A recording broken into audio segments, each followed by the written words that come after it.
Hello, everybody, and welcome in to the brand new SPL Waiting Room. It's kind of like our new look Esports Weekly. I'm Ryan Agro-Bailey, and I'll be your host.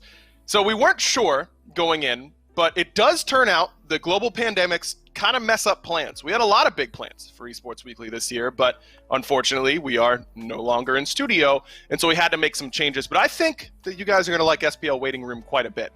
It's still going to have all the things that you loved about Esports Weekly. It's going to have our recap from last week once we get into the SPL Phase 2.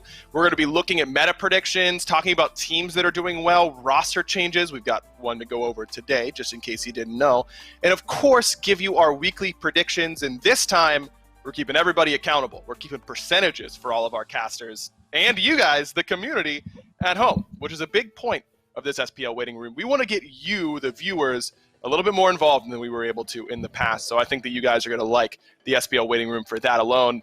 But we have to kind of get into it this week, right? I mean, there was so much that changed since the last time we saw this SPL. Sure, Ghost is the reigning champion as of right now, but how does the midseason change that? Are Hunters good with these new changes? Now they don't buy Executioner every game. What does that mean for them? All these new item changes. We're going to be talking a lot about magical ADCs, I'm sure, but things like the sledge, how do they impact the meta? And we've got one in kind of a half new gods to go over that can be played in competitive. Cthulhu is going to get our first chance to see him. How good is he really? And of course, new Ratatosker. Which Acorn do we think will be picked, if he's picked at all? We're going to have our analysts come in and talk about that in just a little bit. So thanks for tuning into the SPL Waiting Room. Hopefully you like it, and stay tuned.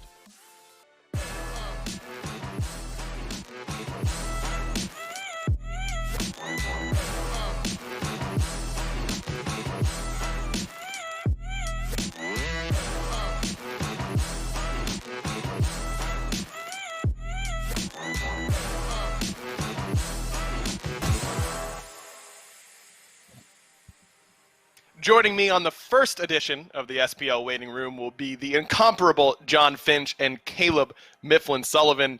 Guys, thanks for hopping in here to the waiting room. It's about time, man. There have been so many changes to SMITE since the last time we saw competitive. I can't wait to start talking about it because the meta is going to be completely different than what we saw in the past. And I want to start with the biggest boy in the room. It's Cthulhu.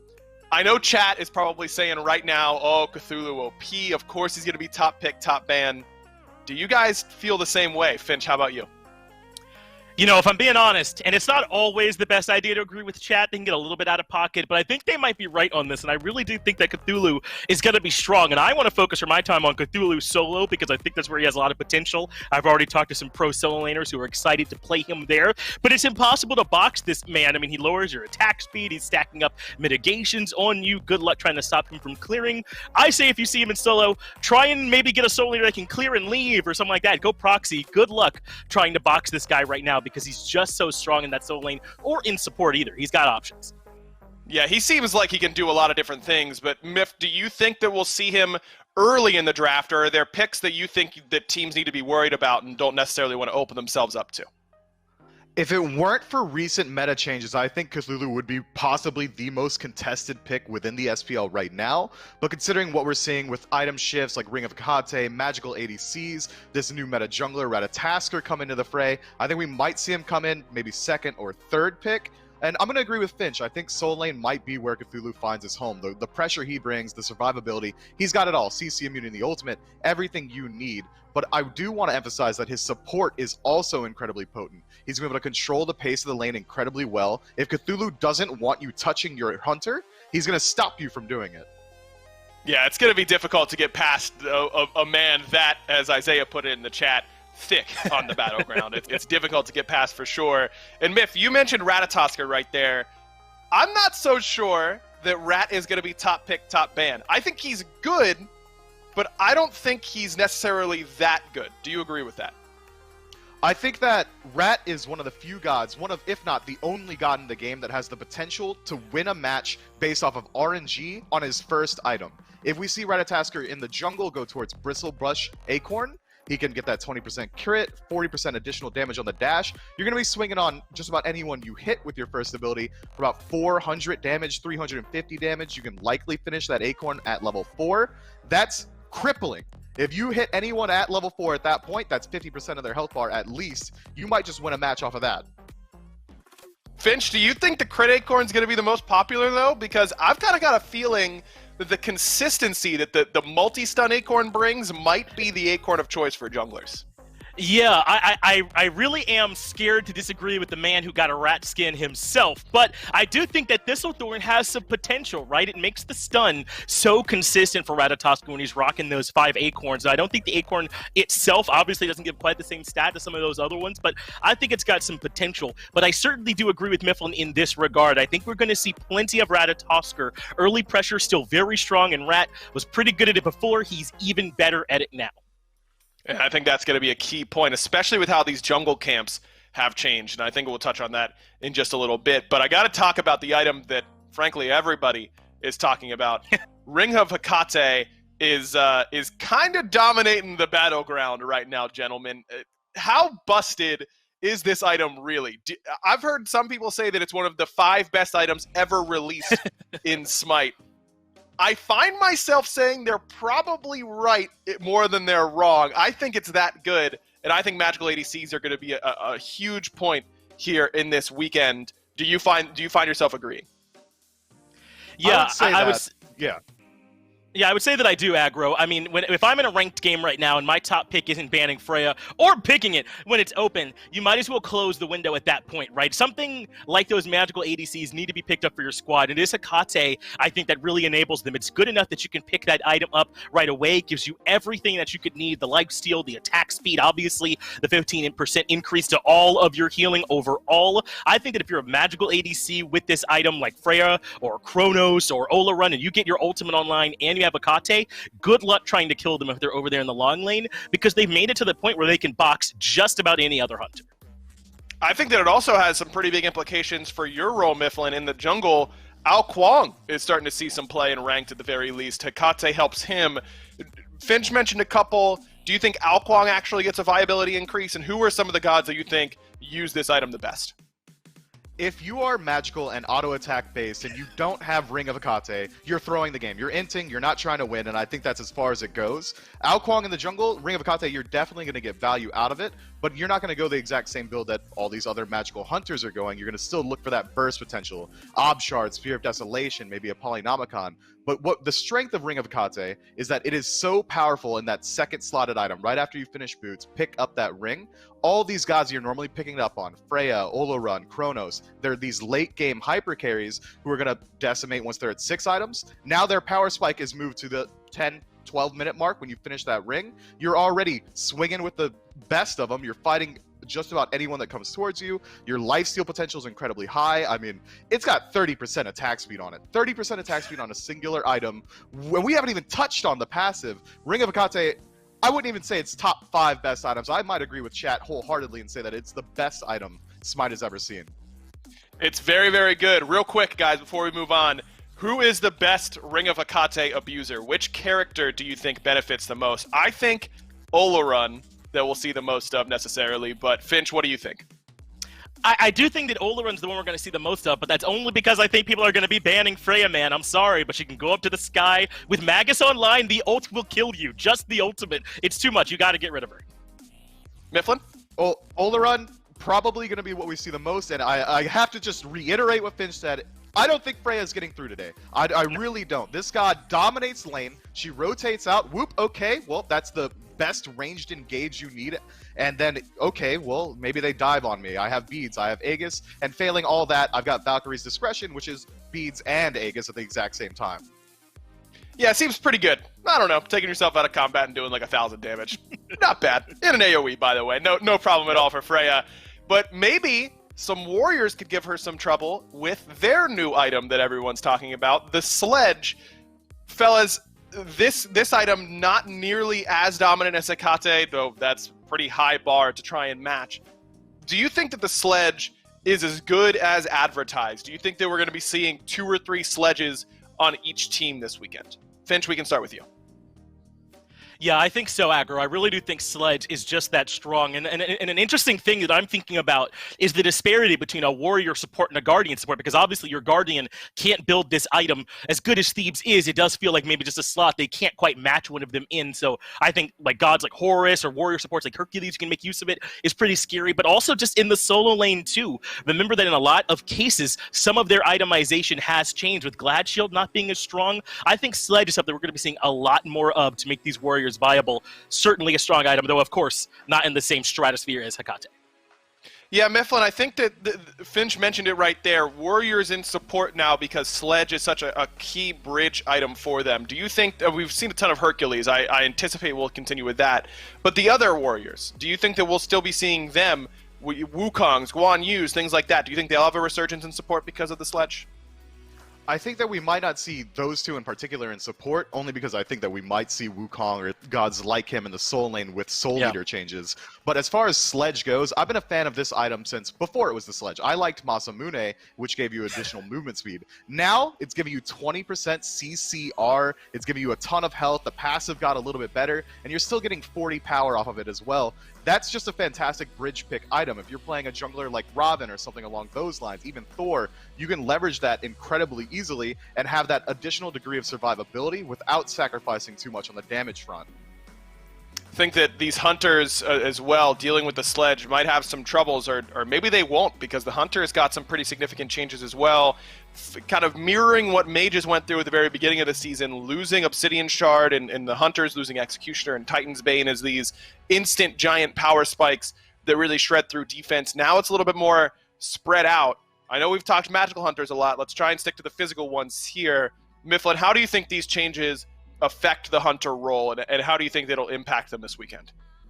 I think it brings a lot of diversity, but with the item changes and the pen changes coming to the majority of the hunter build, now you can go for this crit build with Fail Not or something along those lines, and you're not going to have to sacrifice out on pen. You can get at least 50% crit and still maintain that 40% penetration rate. And I would say that hunters get their power spike a little bit earlier on. Executioner being overall weaker means that we've seen them shift their focus towards Atalanta's bow, and hunters with haste, even if it is a partial haste, the Atalanta's haste, is going to be incredibly strong. If at any point a hunter is in a team fight, catches that assist, gets a straight kill, something along those lines, that's gas pedal time. If the hunter gets that haste passive rolling out, pop Heavenly, start running at the enemies, get that lead again, and then immediately move into crit. I'm thinking we're going to see Ninja Tabi, Atalanta's bow, and then immediately into a crit item of their choice, likely Fail Not.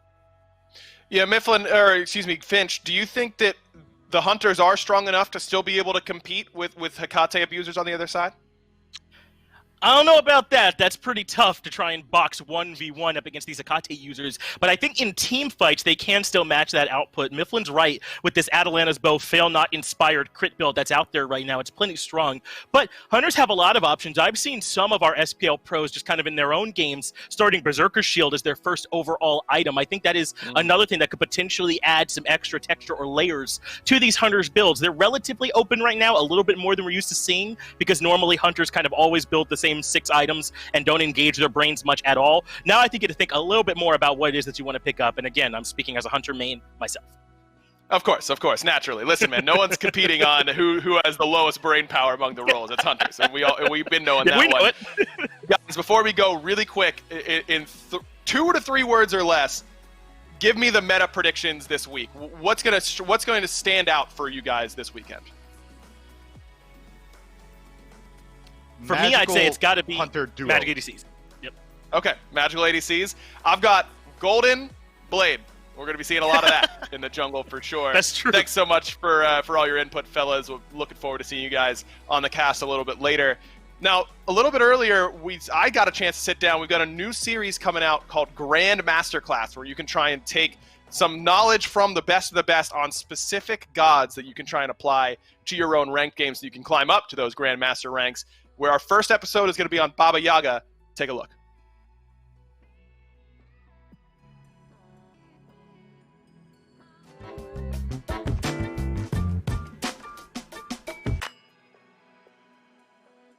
What's up, SMITE fans? Welcome in. Thanks for joining us for our new series where we're going to be going over some of the newer gods released in SMITE, and we'll eventually get to some of the older ones, I guess, and talk about what they do with the best players that play them. And we've got 3 of the best Baba Yaga players in the world joining us here today. Herwind, Wolfie, and Big Man Tings. Guys, thanks so much for taking the time out of your day to talk some Baba. Let's start at about why you would lock in Baba in any given game. What when you think of playing Baba Yaga, what are the things that you're picking her for to do in your game? I think like the way I would think about her is maybe like people might laugh, but like she's kind of like a Merlin in my opinion. And it's like if you like her and if you think she's a strong character right now, you kind of just pick her. She also just has a lot of survivability. I think like her 3 has 30% mitigation or something like that. Max rank, and her ult makes you pretty hard to kill, especially with the recent buffs. So. All right, sounds good. Wolfie, what about for you? I think it's mainly her safeness and the amount of damage that you have in her kit, right? And it also brings a random factor to the table where you don't know if she will be canceling your abilities or not. For example, if you were to play against the Raging, most of the time when you're going to be walking up to the first wave, you don't know if Baba Yaga is going to be canceling your one or not, so you can get an advantage from the get-go. And in team fights, that can be crucial as well if you're getting the silence at the right time. Yeah, I want to talk more about that one randomness in a little bit because I think that's a really interesting part of the kit. But Big Man, what makes you look at a team composition and say Baba looks like a good pick here?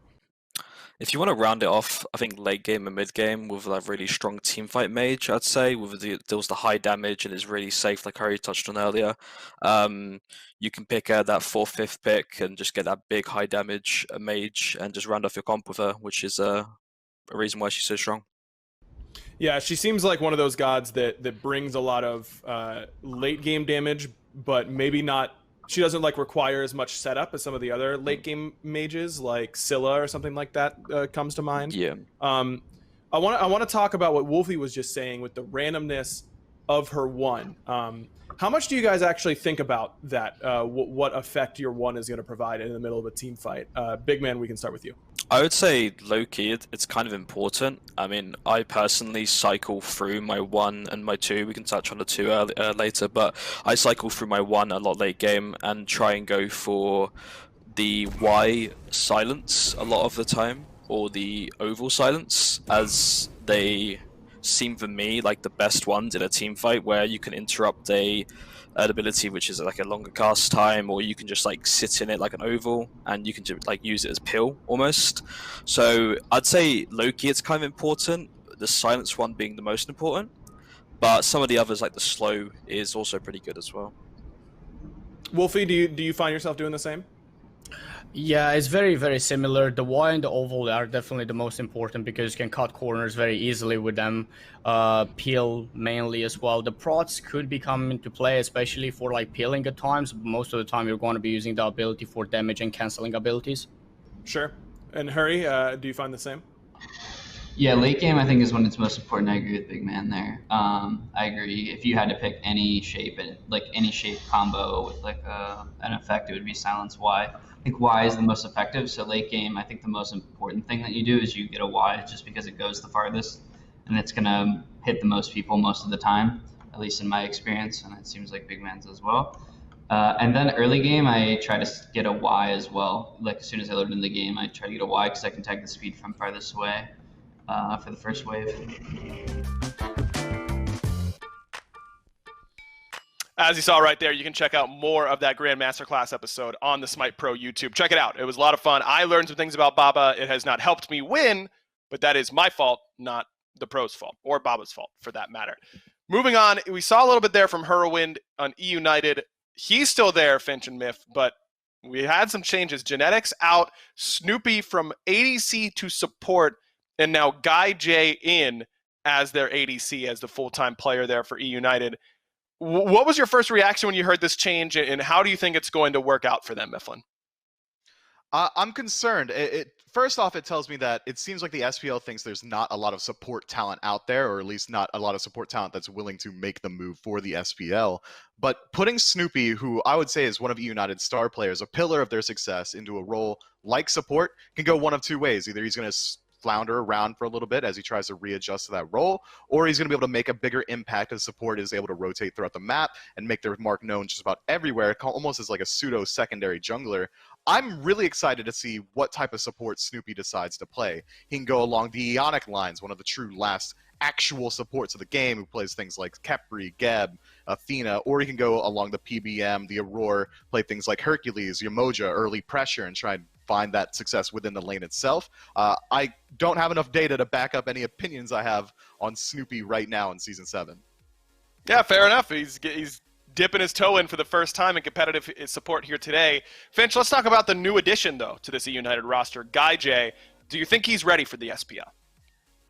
He has been. I've heard a lot of talk about Guy J and his potential, and it seems to me like a lot of the other pros have been watching this guy too, not to make some kind of pun about his name, but that they have had expectations for him being a strong player in the SPL. And I do think that the Hunter role is one of the easier ones to jump into if you have to when you're making that leap. I mean, let's be honest, with the way the meta is right now, your Hunter is not the one in most cases determining who wins and loses the game. A lot is determined by the jungler and that mid 3v3. So if Guy J can kind of hold his own up against some admittedly very strong Hunters in the SPL, that's always been really one of our stronger pools, then in the late game, in those team fights, and they just need him to watch his positioning and make sure that he's doing those types of things correctly, his relic usage, I'm not worried about Guy J. I think it's going to be fun to watch, man. I can't wait to see what this duo lane does, because Snoopy's been streaming a lot of support. I've been watching a lot of that.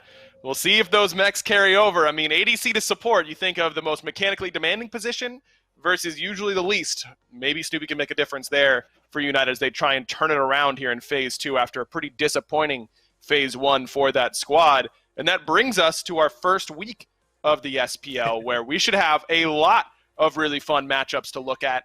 I want to take a look at the schedule first and foremost. Of course, if you guys haven't gotten your votes in on the Esports and Live Streams tab, you're probably messing up. Though, maybe not based on what Chad has been saying. I've got some interesting looks at their predictions a little bit later.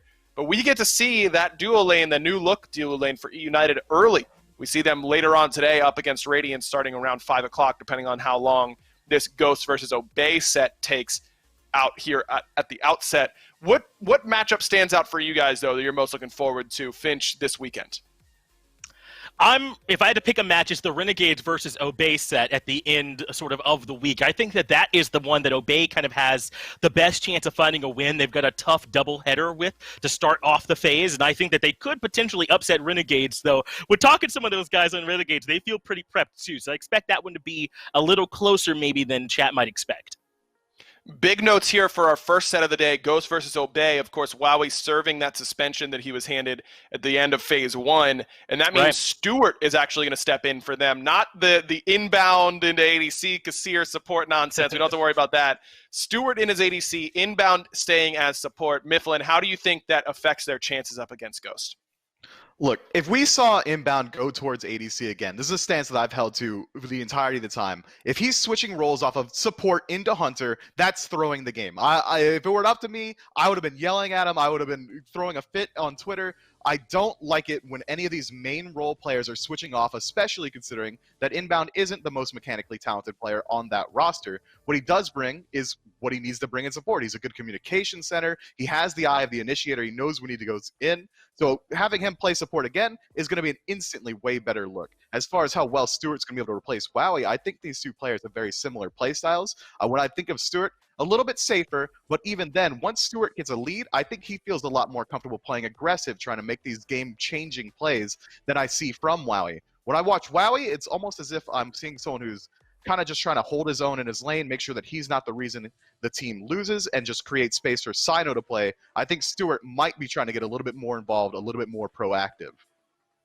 Well, Stewart, of course, teammates with Sino on that locked and goated squad, and certainly has some synergy there. I think Stewart is well deserving of this shot at the SPL, even if only for one match. Unfortunately for him, it's up against the reigning champs right now, which is Ghost. So certainly a tough draw for him, but I'm excited to see his debut at that level. Let's take a look at our predictions for all the casters and the community coming in to this weekend. Mifflin, I'm seeing an Obey symbol right there for you up against Ghost. You really think they might be able to pull that upset off? I'll ask for more details in a second, because I do have to point out that the community loving E-United right now. They've got E-United up against Radiance and Ghost later on this weekend, so they're really hoping that Guy J Snoopy lane really plays out. Mifflin, really quickly, why do you think Obey can win up against Ghost today? Well, first off, I want to preface this by saying that I didn't know that we were going to be held accountable for these, but I think that Obey has an absolute shot because I was speaking with Inbound. I was speaking with Sino behind the scenes during this little SPL break, and they told me that they're aiming for top 4 to top 3. And they don't, I'm imagining they're not lying to me. Why would they do that? So they have to have something that they know is going to work out for them. And we saw just these flashes of brilliance in phase 1 throughout the entirety where they were looking like a very highly contentious team. If they were able to hone in on that over this long break, grind it out with scrims, they might be able to run in it. I really think they can. We'll have to wait and see. Of course you're going to be held accountable, Mifflin. We're going to have percentages for every caster and the community moving forward here on the SPL waiting rooms. Can't wait to see what your percentage is looking like after this weekend. And for all of us, thanks so much for watching the SPL waiting room. No more waiting around. It's time for the SPL.